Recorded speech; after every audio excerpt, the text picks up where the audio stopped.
Assalamualaikum warahmatullahi wabarakatuh. Perkenalkan, nama saya Leskia Saleha dengan NIM A1A2210003 dari kelas R001 Prodi Pendidikan Sejarah Fakultas Keguruan dan Ilmu Pendidikan Universitas Jambi. Baik, di sini saya akan menyampaikan hasil analisis terhadap penggunaan media sosial di kalangan remaja.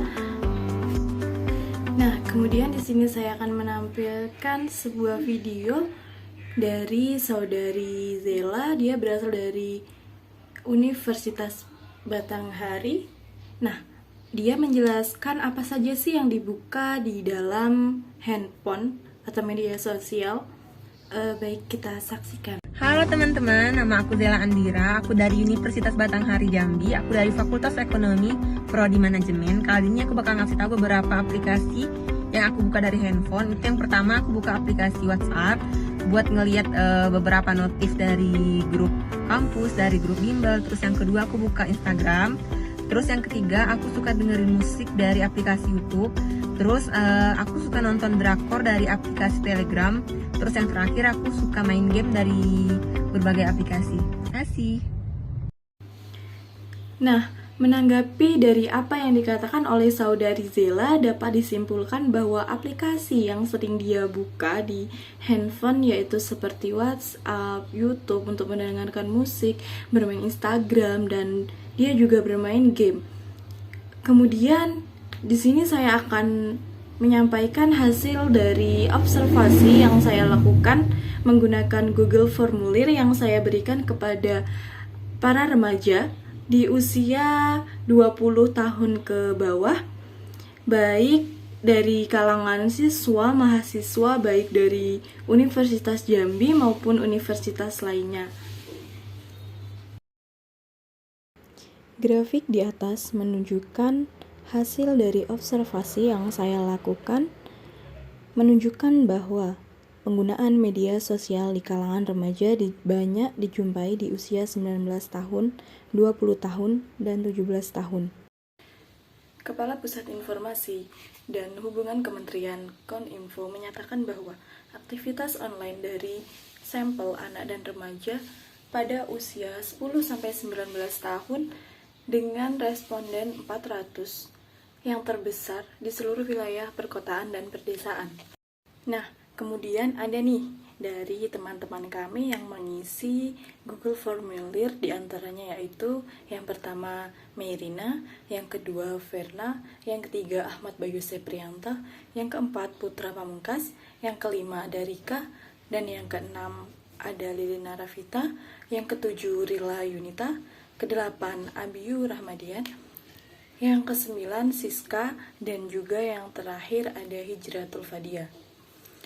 Nah, kebanyakan dari mereka adalah para remaja yang beraktivitas sebagai mahasiswa yang aktif dalam penggunaan media sosial.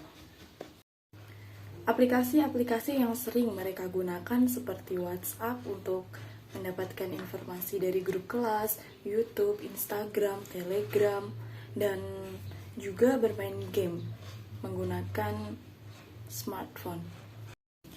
Dan kemudian kebanyakan para mahasiswa dan remaja mengakses media sosial selama kurang lebih 4 jam, tergantung penggunaan yang dilakukan. Seperti Zoom meeting untuk kuliah itu sekitar 2 jam, namun ada juga yang menggunakannya hampir 15 jam per harinya, karena aktivitas sekarang semuanya menggunakan media sosial.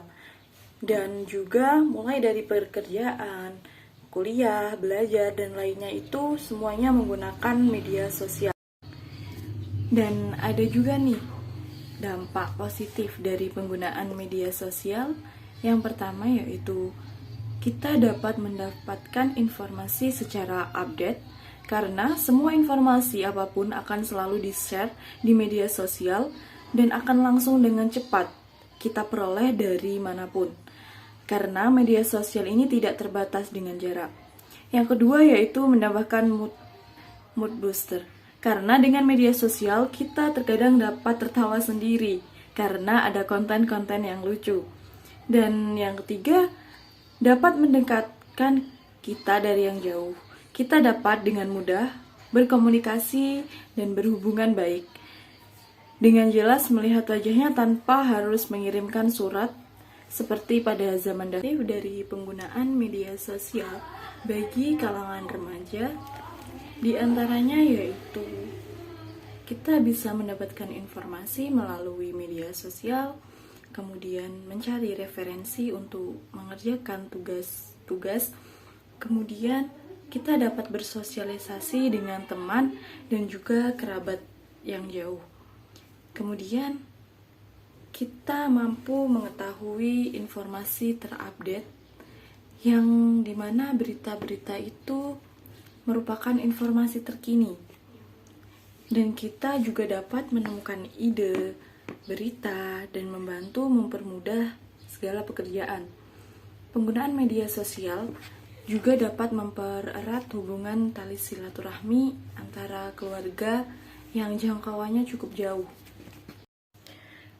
Selain adanya dampak positif yang dilakukan para remaja dalam menggunakan media sosial, ada pun dampak negatif dari penggunaan media sosial di kalangan remaja, yaitu seperti banyaknya para oknum-oknum yang tidak bertanggung jawab menyebarkan berita-berita hoax yang tidak benar.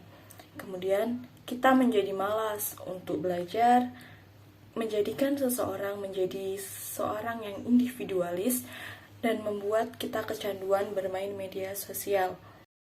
Kemudian ada nih, jika penggunaan media sosial tidak digunakan secara baik, mereka dapat memposting atau berkomentar seperti mengupload postingan yang tidak layak dilihat seperti pornografi dan berkomentar negatif yang menjatuhkan atau menghina orang lain.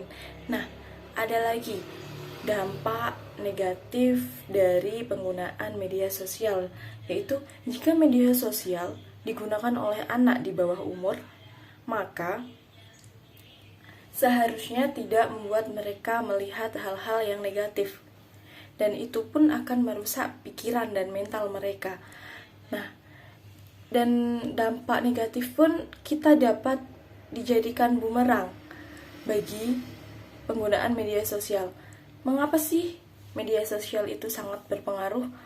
Nah, karena ketika kita membuat postingan yang menjelaskan sesuatu atau mengolok-olok sesuatu, dan kita akan mendapatkan ancaman yang tidak baik oleh para netizen, bahkan sampai dicaci maki oleh netizen.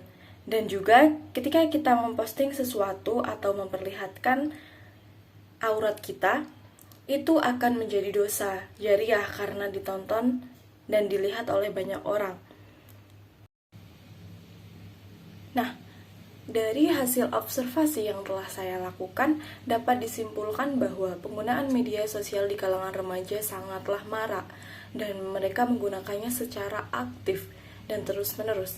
Kemudian, dampak yang ditimbulkan dari penggunaan media sosial itu lebih banyak ke dampak negatif daripada dampak positif. Mereka menyalahgunakan media sosial untuk hal-hal yang tidak baik dan tidak sepatutnya dicontoh oleh para remaja lain. Nah, lalu apalagi sih solusi yang bisa kita lakukan untuk mengurangi kecanduan bermedia sosial di kalangan para remaja? Nah, yang pertama kita bisa mulai menghapus akun yang tidak kita gunakan lagi. Nah, kemudian perbanyak bersosialisasi di kehidupan nyata, tidak hanya di media sosial kita bersosialisasi, namun bisa kita lakukan di media nyata, di dunia nyata. Itulah teman-teman yang dapat saya sampaikan mengenai analisis terhadap penggunaan media sosial di kalangan remaja. Terima kasih. Wassalamualaikum warahmatullahi wabarakatuh.